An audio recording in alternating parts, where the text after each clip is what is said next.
आप मुझे संक्षेप में बताएं। श्री कृष्ण जी ने कहा, हे धर्मराजा, भादो सुदी ऋषि पंचमी का व्रत करने से रजस्वला पाप मुक्त हो जाती है, क्योंकि इस जब इंद्र ने वृत्रासुर को मारा था तो ब्रह्म हत्या का एक भाग स्त्री के रज में, दूसरा भाग नदी की फेन में, तीसरा भाग पार्वती और चौथा भाग अग्नि में प्रथम ज्वाला में विविध किया था। हे राजन, दिव्य देश के एक रजेश जाति नामक राजा था और उसके राज्य में एक सुमित नामक विद्वान व्यक्ति रहता था। उसकी पत्नी राजनी एक दिन किसी कार्य में रहते हुए भी रजस्वला हो गई और समय अनुसार भोजन की प्रत्येक वस्तु को छूती रही। इस प्रकार समय पाकर दोनों पति पत्नी की मृत्यु हो गई।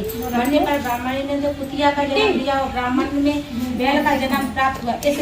इन दोनों को अपने गर्भ से प्रभाव से पुत्र के घर में ही जन्म लिया, पालित हुए। एक दिन पितृ पक्ष आया। ब्राह्मण कुमार ने अपने पिता की श्रद्धा विधि पूर्वक ब्राह्मण भोजन रखा और पत्नी को स्वादिष्ट पकवान बनाने की आज्ञा दी। उधर ब्राह्मणी ने पकवान की खीर तैयार की तो बस एक शरत ने उस खीर को जहर उलट दिया। तब कुतिया देख रही थी। उसने सोचा, अगर ब्राह्मण संयोग से मर गए तो यह पाप मेरे पुत्र को ब्रह्म हत्या का भारी पाप लगेगा।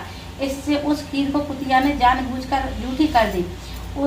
उस की बहू यह सब देख रही थी। कुतिया को इतना मारा कि उसकी कमर तोड़ दी और खीर को फेंककर दूसरी खीर बनाकर फिर श्रद्धा कर ब्राह्मणों को भोजन करवाया। रात को कुतिया ने जाकर अपने पूर्व जाति बैल से दिन की होने वाली सारी घटना बताई तो बैल बोला, हे प्रिय, तुम्हारे ही पाप के संग्रह से आज मुझे बैल होना पड़ा और आज मेरे लड़के ने दिन भर मुझे मोह बांध कर जोता है, अभी तक एक मुट्ठी घास भी नहीं डाली है। यह सारी बातें छिपाया हुआ यह ब्राह्मण पुत्र भी सुनता रहा, जिससे वह बहुत दुखी हुआ।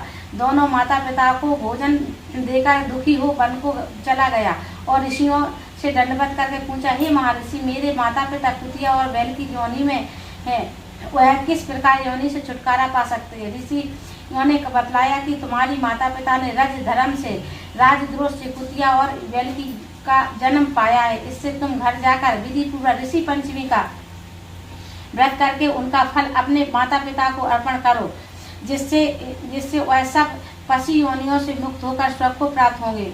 मुनियों से इस व्रत का विधान सुनकर उसने घर जाकर विधिवत भादो पक्ष शुक्ल ऋषि पंचमी का व्रत किया, जिससे प्रभाव से वह क्रूर योनि से छूटकर दिव्य देही पाकर दिव्यवान में चढ़कर स्वर्ग को गए। हे राजन, जो नारी इस व्रत को विधि पूर्वक कर श्रद्धा से सप्तऋषि का पूजन करती है और नारी भयंकर रजस्वला दोष युक्त हो जाती है, सीधी धन पुत्र आदि से सौभाग्य को पाती है। दूसरे इससे इस व्रत को करने से नारी जाति का मुख्य कर्तव्य है। इससे तन मन आदि से दोष से मुक्ति होती है, जो फल तीर्थों को करने से प्राप्त होता है। ये व्रत करने से अनायासी नारी जाति को मिल जाता है। बोलो सत्य श्री भगवान की जय। चलो।